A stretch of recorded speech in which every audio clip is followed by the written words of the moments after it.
क्या पाकिस्तान ने ईरान पर हमले से पहले अमेरिका से सलाह मशवरा किया था?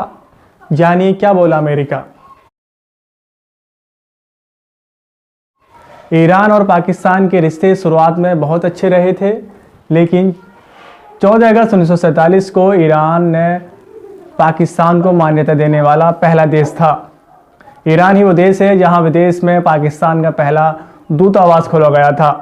दोनों देशों के रिश्तों में 3 मुद्दों पर अहम ध्यान दिया गया था, जिनमें ऊर्जा, सीमा और व्यापार आदि मुद्दे शामिल थे। वहीं रक्षा क्षेत्र में दोनों ने आपसी सहयोग किया था। इसके अलावा ईरान ने पाकिस्तानी छात्रों के लिए अपने विश्वविद्यालय खोले थे। यही कारण है कि ईरान के शासकों को पाकिस्तान अपना सबसे बड़ा मित्र मानता रहा। अब दोनों देशों के बीच फिलहाल हालात बदलते नजर आ रहे हैं। अब करते हैं आज की बात। ईरान ने 16 जनवरी को यानी कि 16 जनवरी के दिन, मंगल के दिन, पाकिस्तान की सीमा में एयर स्ट्राइक की थी, जिस पर पाकिस्तान ने कड़ी नाराज़गी जाहिर की और 2 बच्चों की मौत होने का दावा किया था। साथ ही जवाब में पाकिस्तान ने भी ईरान की सीमा में एयर स्ट्राइक करने का दावा किया।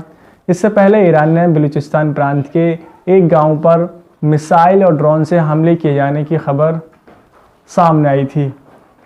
ड्रोन से हमले किए जाने की खबर थी, जिसमें बताया गया था कि जैश अल अदल के 2 प्रमुख मुख्यालय तबाह किए गए हैं। हमले के बाद पाकिस्तानी विदेश मंत्रालय ने कहा कि हमले में 2 मासूम बच्चों की मौत हुई है और 3 लड़कियां हमले में घायल हुई हैं। जिसके बाद पाकिस्तान ने भी आतंकियों के ठिकानों पर मिलिट्री स्ट्राइक करने का दावा किया। विदेश मंत्रालय ने कहा कि पाकिस्तानी वायुसेना ने ईरान के सिस्तान और बलूचिस्तान प्रांत में सरावर शहर में आतंकियों के ठिकानों पर स्ट्राइक किया है।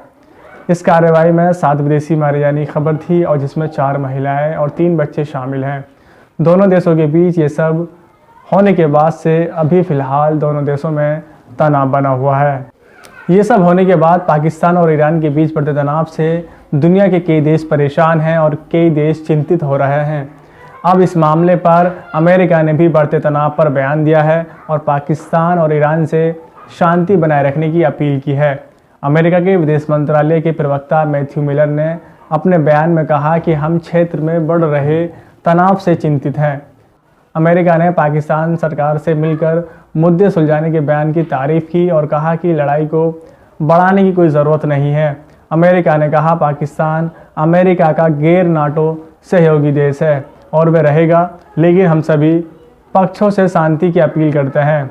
वहीं दूसरी ओर व्हाइट हाउस में राष्ट्रीय सुरक्षा परिषद के जॉन किर्बी ने कहा कि अमेरिका हालात पर नज़र बनाए हुए है और पाकिस्तानी सहयोगियों के संपर्क में है।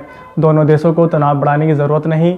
किर्बी ने आगे कहा, ईरान द्वारा पाकिस्तान में पहले एयर स्ट्राइक करने की आलोचना की और ईरान पर क्षेत्रीय अस्थिरता को बढ़ाने का आरोप लगाया। संयुक्त राष्ट्र महासचिव एंटोनियो गुटेरेस ने कहा, शांति तरीकों से विवाद सुलझाने की अपील की है और दोनों देशों से एक दूसरे की संप्रभुता को सम्मान करने को कहा। इस पूरे मामले में अब जानते हैं भारत किधर खड़ा है, हमारा देश किधर है। ईरान के हमले के एक दिन बाद 17 जनवरी यानी कि बुधवार को भारत के विदेश मंत्रालय ने ईरान और पाकिस्तान तनाव पर एक बयान जारी किया था। विदेश मंत्रालय ने कहा था कि यह मामला ईरान और पाकिस्तान के बीच का है, लेकिन जहां तक भारत का सवाल है, आतंकवाद को लेकर हमारे देश की नीति ज़ीरो टॉलरेंस की है। हम इस बात को समझते हैं कि कई देश आत्मरक्षा में कार्रवाई करते हैं। उधर अमेरिका ने ईरान की तरफ से किए गए हमले को गलत बताया है। चीन ने कहा कि दोनों देशों को संयम बरतना चाहिए। वहीं अगर एक रिपोर्ट की बात करें, सैन्य ताकत के मामले में पाकिस्तान ईरान से आगे है। रिपोर्ट में 145 देशों की सेनाओं की रैंकिंग भी दी गई है। इसमें ईरान 14वें नंबर पर है तो पाकिस्तान 9वें नंबर पर है। इस रिपोर्ट की माने तो डिफेंस सेक्टर में man power, air power, land power और नेवल पावर के मामले में पाकिस्तान आगे है, जबकि नेचुरल रिसोर्सेज, फाइनेंशियली, लॉजिस्टिक्स और जियोग्राफी में ईरान बहुत आगे है। फिलहाल दोस्तों इस वीडियो में इतना ही। अगर आपको वीडियो पसंद आई हो तो ज़रूर शेयर करें। अगर आप हमारी ये वीडियो यूट्यूब पर देख रहे हैं तो हमारे इस चैनल को सब्सक्राइब करें। अगर आप ये वीडियो फेसबुक पर देख रहे हैं तो हमारे इस पेज को फॉलो करें। अगर आपके मन में इस वीडियो से जुड़ा कोई सवाल है ज़रूर कमेंट करें, इसका हमें इंतज़ार रहेगा। फिलहाल इस वीडियो में इतना ही, मिलते हैं किसी और वीडियो में।